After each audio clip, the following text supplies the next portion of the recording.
হাসপাতালে doctor nurse এগুলা কেউ নাই, যেরকম পাচ্ছে সেরকম দিচ্ছে, কোনো ফুল্লিভাবে চিকিৎসা করছে না। ভোগান্ত হচ্ছে, মনে করি এই যে আসতে যাচ্ছে দূর দূরান্ত লোক ভোগান্ত হচ্ছে। শুনশান নীরবতা জাতীয় চক্ষু বিজ্ঞান ইনস্টিটিউটে। যত্রতত্র ফেলে রাখা হয়েছে ময়লা আবর্জনা, চারিপাশে আইন শৃঙ্খলা বাহিনীর সতর্ক অবস্থান, প্রবেশদ্বারে ঝুলছে তালা। আজ 6 দিন সকল প্রকার চিকিৎসা সেবা স্থগিত রয়েছে 250 শয্যার দেশের সুনামধন্য এই চিকিৎসা কেন্দ্রের।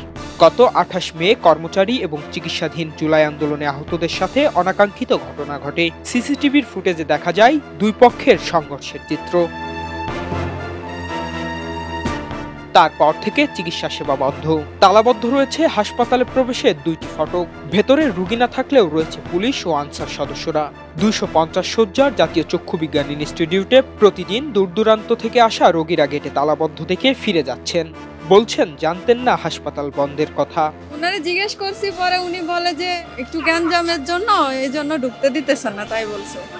মানে হাসপাতালে ডাক্তার নার্স এগুলা কেউ নাই, চোখের জন্য ডাক্তার দেখাইতে আসছে না, এখন ডাক্তারও নাই, ঢুকতেও দিতেছে না ভিতরে। কবে যে দেখাইতে পারবো এটা উনি বলতে পারতেছেন না, জানলে তো আর আসতাম না।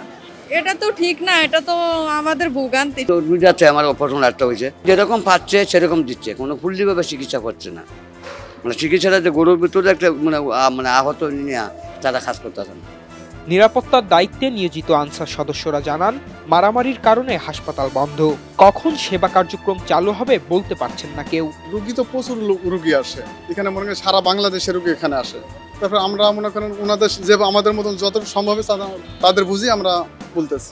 তারপর ওনারা অনেক রকমের প্রশ্ন করে। আমরা আজকে আসছিল মন্ত্রণালয়ের লোক ছিল, তারপরে ওনারা কি হয়েছে তা আমরা জানি না। ভোগান্ত হচ্ছে, মনে করি এই যে আসতে যাচ্ছে দূর দূরান্ত লোক ভোগান্ত হচ্ছে।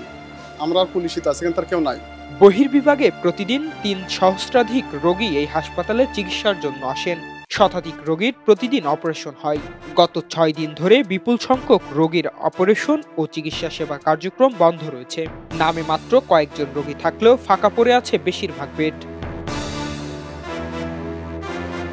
জাতীয় চক্ষু বিজ্ঞান ইনস্টিটিউট পরিদর্শন শেষে স্বাস্থ্যসেবা বিভাগের অতিরিক্ত সচিব খোরশেদ আলম জানান, আমরা খুবই কনসার্ন, আমাদের অথরিটিও খুবই উদ্বিগ্ন এবং আমরা চেষ্টা করতেছি খুব দ্রুত হসপিটাল যাতে চালু হয়, কারণ রোগীদের দুর্ভোগ এটা তো আমাদের অবশ্যই চিন্তার বিষয় এবং আমরা চাচ্ছি যাতে দ্রুত হসপিটাল চালু করা যায়। সেজন্য আজকে আমরা সবার বক্তব্য শুনলাম যে পরবর্তীতে কোনো ধরনের অনাকাঙ্ক্ষিত ঘটনা না ঘটে সেই বিষয়টা সামনে নিয়ে পর্যালোচনা করে আমরা হসপিটাল চালু করব, যাতে এই ধরনের ঘটনা না ঘটে। সেজন্য আমরা আশা করি খুব দ্রুতই হসপিটাল চালু হয়ে যাবে।